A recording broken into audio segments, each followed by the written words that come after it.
Bulletin का आगाज करें और सबसे पहले आपको खबर दें, कराची में बारिश के बाद बिजली का बदतरीन बहरान। मुतादिद इलाकों में कई घंटे बाद भी बिजली बहाल ना हो सकी।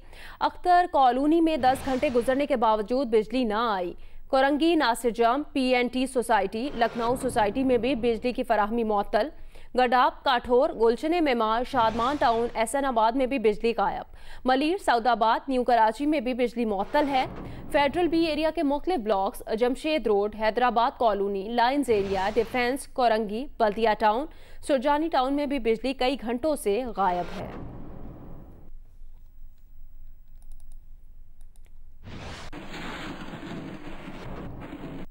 कराची में गुज़श्ता रोज़ होने वाली बारिश के बाद सड़कों से बरसाती पानी की निकासी कर दी गई है, जबकि मुतादिद सड़कों पर गिरे दरख्तों को अभी तक हटाया नहीं जा सका है। मज़ीद तफसीलात बताएंगे जियो न्यूज़ के नुमाइंदे कमर अली। जी, बारिश के बाद शहर की शाहराहों और सड़कों पर जमा होने वाला बारिश के पानी की निकासी का काम कर दिया गया है। KMC के अमले की जानिब से बारिश के बाद ही निकासी का काम शुरू कर दिया था, जिसके बायस इस वक्त शहर की मरकज़ी शाहराहें और सड़कों पर ट्रैफिक जो है वो बग़ैर किसी जो है वो रुकावट के जारी है। ट्रैफिक पुलिस का ये कहना है कि शहर की शाहराहों और सड़कों पर कहीं पर भी जो है वो बारिश के पानी के जमा होने की इतलात नहीं है। ताहम गुज़श्ता रोज़ बारिश के बाद जो है वो और तेज़ हवाओं के बायस जो दरख्त गिरे थे उनको हटाने का काम अभी तक जो है वो नहीं किया गया, जिसके बायस सुप्रीम कोर्ट कराची रजिस्ट्री के रोड पर और साथ साथ सिंध सेक्रेटरीट रोड पर भी मुतअद्दिद दरख्त गिरे हुए हैं। सिंध सेक्रेटरीट रोड पर दरख्त गिरने के बायस जो है वो ट्रैफिक की रवानी मुतासिर होने का खदशा है। हैदराबाद की जिला इंतजामिया और मुतालिका इदारों की जानिब से मानसून की बारिशों से निमटने के लिए कोई इकदामात ना किए जा सके। शहर के नाले कचरे के ढेर से भरे हुए हैं, जिसके सबब ज्यादा बारिशों की सूरत में शहर के नशेबी इलाकों के ज़ेरे आब आने का खदशा है। तफसील बताएंगे अली नईम।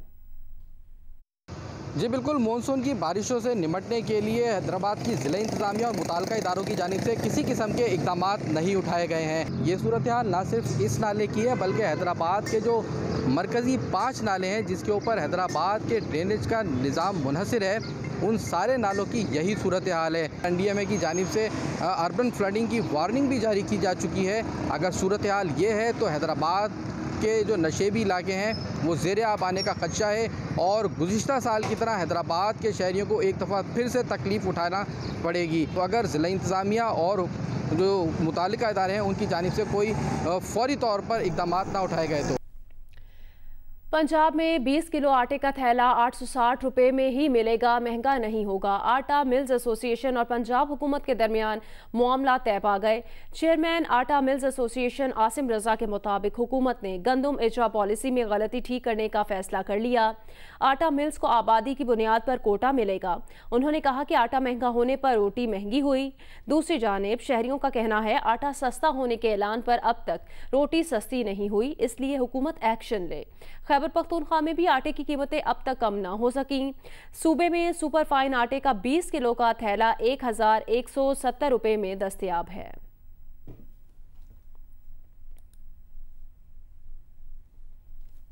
वज़ीर आज़म इमरान खान की हिदायत पर पंजाब हुकूमत ने ज़ख़ीरा अंदोज़ों के खिलाफ भरपूर क्रैकडाउन शुरू कर दिया है। 1.1 करोड़ रुपए से ज़ायद मालियत की चीनी बरामद कर ली गई है। ज़ख़ीरा अंदोज़ों के खिलाफ टाइगर फोर्स ने ख़ुसूसी इत्तला पर वज़ीर आज़म ने पंजाब हुकूमत को फ़ौरी कार्रवाई का हुक्म दिया है, जिस पर पंजाब हुकूमत ने मुख्तलिफ शहरों में कार्रवाई करते हुए ज़ख़ीरा की गई 16,000 टन से चीनी बरामद कर ली है, जिसकी मालियत 1.1 अरब रुपए से ज़ायद है।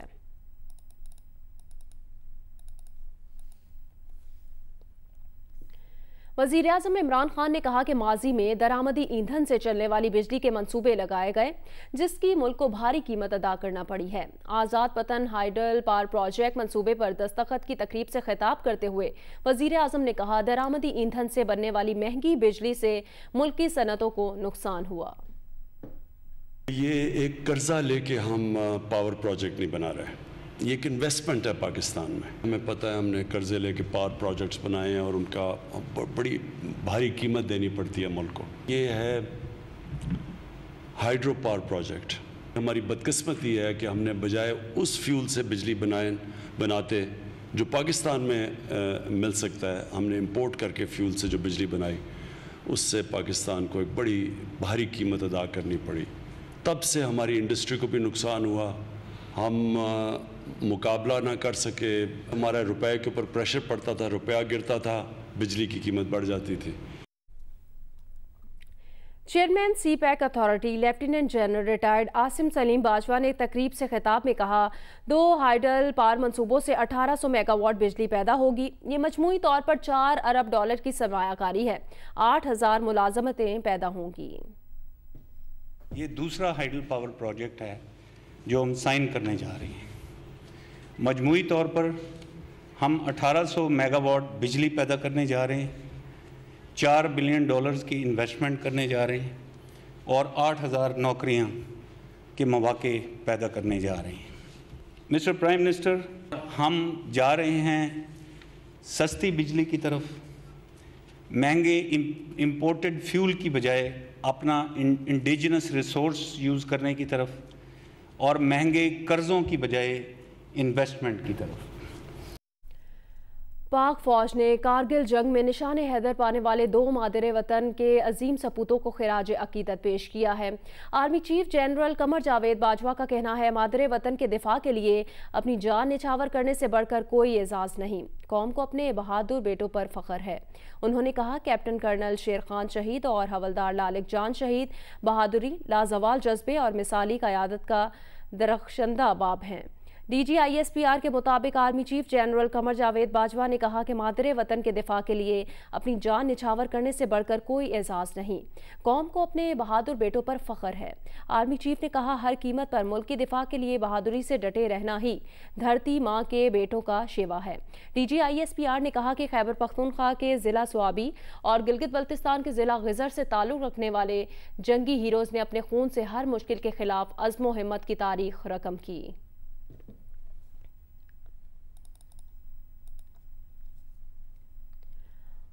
आगे बढ़े खबर दें। पंजाब हुकूमत ने सूबे के सरकारी और प्राइवेट स्कूल्स के लिए मौसम गर्मा की छुट्टियों में 15 जुलाई तक तौसी कर दी है।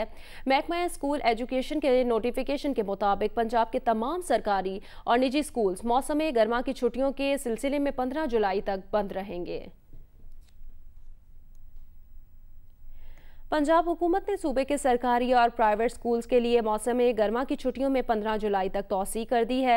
नोटिफिकेशन के मुताबिक पंजाब के तमाम सरकारी और निजी स्कूल्स मौसम गर्मा की छुट्टियों के सिलसिले में 15 जुलाई तक बंद रहेंगे।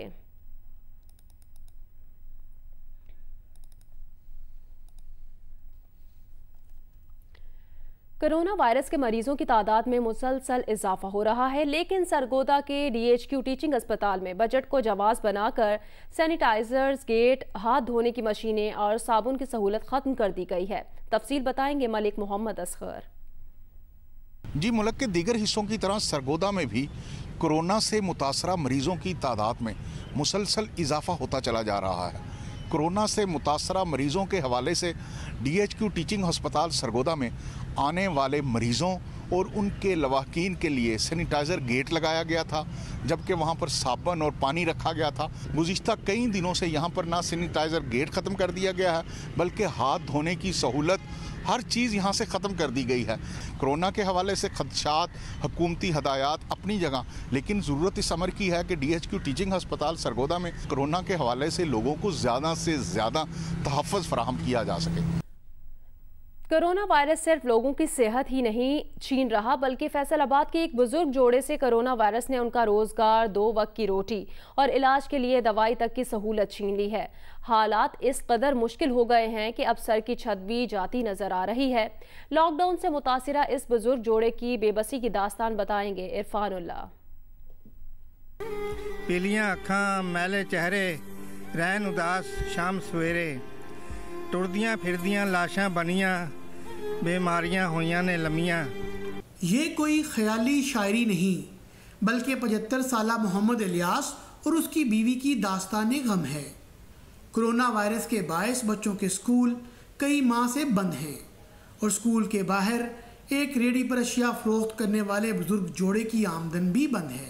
2 वक्त की रोटी के लाले पड़े हुए हैं और बीमारियों से लड़ने के लिए दवा भी नसीब नहीं। स्कूल बंद होए उदों दा मैं बेरोज़गार हाँ ते कोई मुशक्कत दा काम मेरे को नहीं होंदा, मैं बीमार हाँ। घर खाण नूं कुछ नहीं हैगा, असीं बहुत परेशान हाँ। शुगर दी मैं मरीज हाँ, लात तो मैं टुर नहीं सकती। मेहनत करके खाने कमाने पर यकीन रखने वाला ये बुजुर्ग जोड़ा कोरोना वायरस की वजह से बेरोजगार होकर इस हाल में है कि अगर जल्द किसी जानिब से इमदाद ना मिली तो मुश्किल ज़िंदगी इनके लिए मुश्किल तर हो जाएगी। कैमरामैन अली असलान के साथ इरफानुल्लाह, जियो न्यूज़, फैसलाबाद। कोरोना के फैलाव पर 80% पाकिस्तानियों ने परेशानी का इजहार किया है। 94% ने तशवीश की वजह घर वालों की सेहत, 91% ने माली इंतजामात के बारे में फ़िक्र, 87% ने बचत के मुतासिर होने, जबकि 59% ने बेरोज़गार होने के खदशे को अपनी तशवीश की वजह बताया। अलबत्ता 41% पाकिस्तानी 6 माह में हालात बेहतर होने की उम्मीद भी रखते हैं। पुरुमीद अफराद में नौजवानों की शरह ज़्यादा है। सर्वे में मज़ीद क्या कुछ है, रिपोर्ट देखिए। कोरोना के तेजी से फैलाव पर पाकिस्तानी अवाम की अक्सरियत को काफी तशवीश है, लेकिन अवाम मायूस नहीं और हालात में बेहतरी की उम्मीद रखते हैं। इस बात का इंकशाफ गैलप पाकिस्तान के सर्वे में हुआ, जिसमें मुल्क भर से 1200 से ज्यादा अफराद ने हिस्सा लिया। कोरोना के फैलाव के सवाल पर सर्वे में 80% अफराद ने तशवीश का इजहार किया, जबकि 15% ने इस बारे में फिक्रमंद ना होने का कहा। जिसके बाद गैलप पाकिस्तान ने ये पूछा कि उनको किस हवाले से तशवीश है, तो जवाब में 94% अफराद ने घर वालों की सेहत की हिफाजत के हवाले से तशवीश का इजहार किया। 91% ने अपने माली इंतजामात के बारे में फिक्रमंद होने, 87% ने सेविंग्स के मुतासिर होने, 87% ने ही कुव्वत खरीद में कमी, 84% ने बुनियादी जरूरियात पूरी करने में परेशानी और 59% ने बेरोजगार होने के डर को अपनी तशवीश की वजह बताया। अलबत्ता सर्वे में ये देखा गया कि 41% अफराद पुरुम्मीद थे कि कोरोना का मसला 6 माह में हल हो जाएगा। 20% का ख्याल था कि इसमें 1 साल लग सकता है, जबकि 13% की राय थी कि इसमें 2 साल या उससे जायद का अरसा लग सकता है। पुरुम्मीद अफराद में नौजवानों की शरह ज्यादा देखी गई और 30 साल तक की उम्र के 43% अफराद 6 माह में हालात में बेहतरी की उम्मीद करते नजर आए। 30 से 49 साल के 41%, जबकि 50 साल से ज्यादा उम्र के अफराद में पुरुम्मीद होने की शरह 31% थी। सर्वे में 25% अफराद 3 से 4 माह में माशी हालात में बेहतरी के हवाले से भी पुरुम्मीद थे। अलबत्ता 26% का ख्याल था कि कोरोना के मनफी असरात देर पा होंगे। 25% का ख्याल था कि मुल्की मईशत कोरोना के मनफी असरात से 6 से 12 माह में बाहर आएगी, जबकि 24% का ख्याल था कि वो इस बारे में अभी कुछ नहीं कह सकते। सीनियर तज्जियाकार और कैपिटल टॉक के मेज़बान हामिद मीर ने कहा, GIT रिपोर्ट के मुताबिक उज़ैर बलोच का हमसाया मुल्क की इंटेलिजेंस के साथ ताल्लुक था। GIT में सिफारिश के मुताबिक उज़ैर बलोच को आर्मी एक्ट और ऑफिशियल सीक्रेट एक्ट के तहत ट्रायल के बाद 12 साल कैद की सज़ा सुना दी गई है।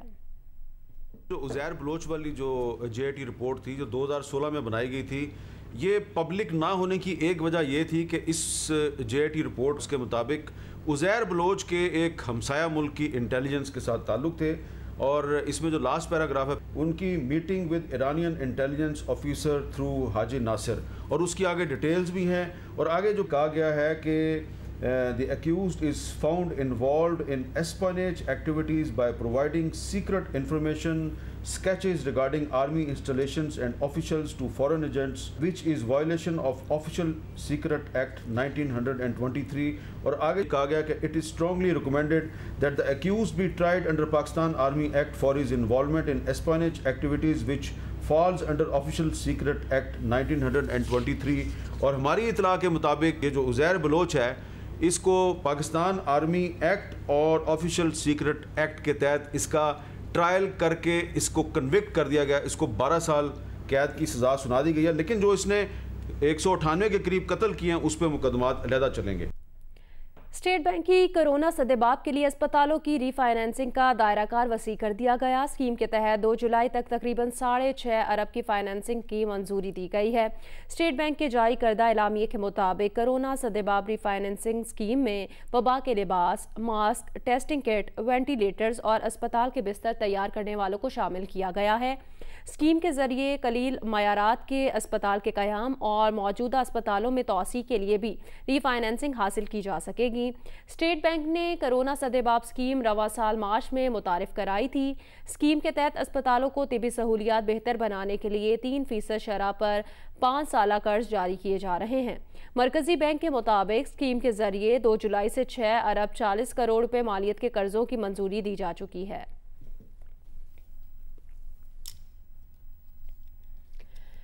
पेशावर और कोयटा हाई कोर्ट बार ने भी मुल्क की सबसे बड़े वकला के इदारे पाकिस्तान बार काउंसिल के इस मुतालबे की तायीद की है कि जंग और जियो के editor in chief Mir Shakeel उर रहमान को रिहा किया जाए और उनकी मुसलसल गिरफ्तारी को मीडिया की आज़ादी पर हमला कहा है।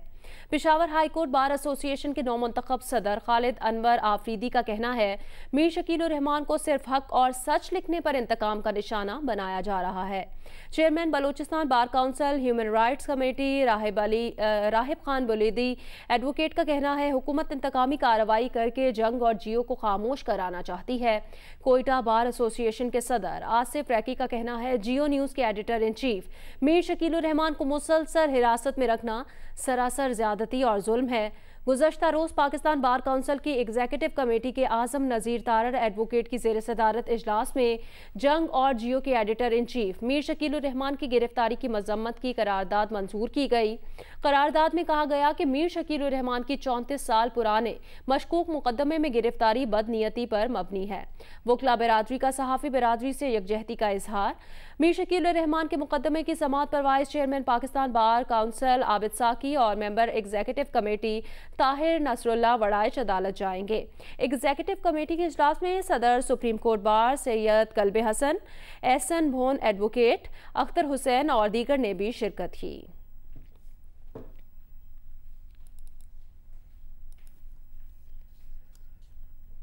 हुकूमत की इत्तेहादी जमात काफ लीग के सरबराह चौधरी शुजात हुसैन ने वजीर आज़म इमरान खान को खत लिखकर कहा कि मीडिया से मुआहाज़ ज़राई किसी सूरत में मुनासिब नहीं। मीडिया रियासत का चौथा सुतून है और रियासत के इस्तेहकाम के लिए इसका मुस्तहकम होना भी ज़रूरी है। चौधरी शुजात हुसैन का वजीर आज़म इमरान खान को खत में मजीद कहना था आपको पहले रोजनामा जंग के editor in chief Mir Shakeel उर रहमान की गिरफ्तारी पर भी खत लिखा था। अब चैनल 24 का लाइसेंस मुअत्तल करने पर लिख रहा हूँ। चैनल के खिलाफ कार्रवाई से इस तासुर को तक़वियत मिल रही है कि रियासत के चौथे सतून को निशाना बनाया जा रहा है। तमाम मामलात अफ़हाम व तफ़हीम से हल किए जा सकते हैं। उम्मीद है कि आप वज़ारत इत्तलात को तमाम मीडिया मालिकान के साथ मेज़ पर बैठ कर मामलात हल करने का कहेंगे, उनके वाजबात अदा करेंगे ताकि मीडिया वर्कर्स को तनख्वाहें मिल सकें। हुकूमत और मीडिया के दरमियान फासले पैदा करने का नुकसान आपको हो रहा है।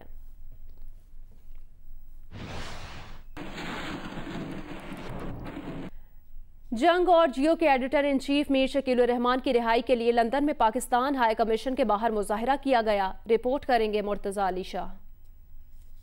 पाकिस्तान हाई कमीशन के बाहर पाकिस्तान में जो चैनल 24 की जो पैमरा की तरफ से जो लाइसेंस की सस्पेंशन है उसके ख़िलाफ़ और जंग और जियो ग्रुप के जो editor in chief Mir Shakeel उर रहमान की जो कंटिन्यूइंग डिटेंशन है उसके ख़िलाफ़ यहाँ पर मुख्तलिफ जर्नलिस्ट तंजीमों के नुमाइंदे जमा हुए और ज़बरदस्त उन्होंने एहतजाज किया। किसी भी सहाफ़ी को आप निशाना उसको टारगेट कर रहे हैं सिर्फ इख्तलाफ राय रखने की वजह से। ये अब तबकाती जंग है, ये कोई जंग किसी एक अदारे की नहीं है या किसी एक वर्कर की नहीं है। उनका कहना था कि जो चैनल 24 का जो लाइसेंस सस्पेंड किया गया उसकी वजह सिर्फ और सिर्फ उस चैनल की वो जो कवरेज थी, जो क्रिटिकल कवरेज है उसके मुख्तलिफ जो गवर्नेंस के इशूज़ हैं उनके हवाले से उसके बुनियाद पर चैनल का लाइसेंस सस्पेंड किया गया। उसके अलावा मुजाहिरीन का कहना था कि जंग और जियो के editor in chief Mir Shakeel उर रहमान को 4 महीने से उनको डिटेंशन में रखा गया है, जो कि जाहिर करता है कि किस तरह से जो इंडिपेंडेंट जर्नलिज्म पाकिस्तान में कोई करना चाहता है तो उसको वो निशाना बनाना चाहती है। और आज से हम भरपूर एहतजाज का आगाज़ कर रहे हैं। इंशाल्लाह ये मुजाहरों का सिलसिला जारी रहेगा। उनको जिस तरह से जेल में रखा गया है और जिस तरह से उनके साथ सलूक किया जा रहा है ये काबिल मजम्मत है। सहाफ़ियों के ऊपर हो आवाज़ को बंद किया जाए, कलम को इस तरीके से तोड़ा जाए, हम इसको नामंजूर समझते हैं। मुजाहिरीन का ये मुतालबा था कि चैनल 24 का जो लाइसेंस है वो बहाल किया जाए और उसके साथ साथ मुजाहिरीन का कहना था कि जंग और जियो ग्रुप के जो editor in chief Mir Shakeel उर रहमान है उनकी जो गैर कानूनी गिरफ्तारी और जो उनकी जो डिटेंशन है उसको ख़त्म किया जाए।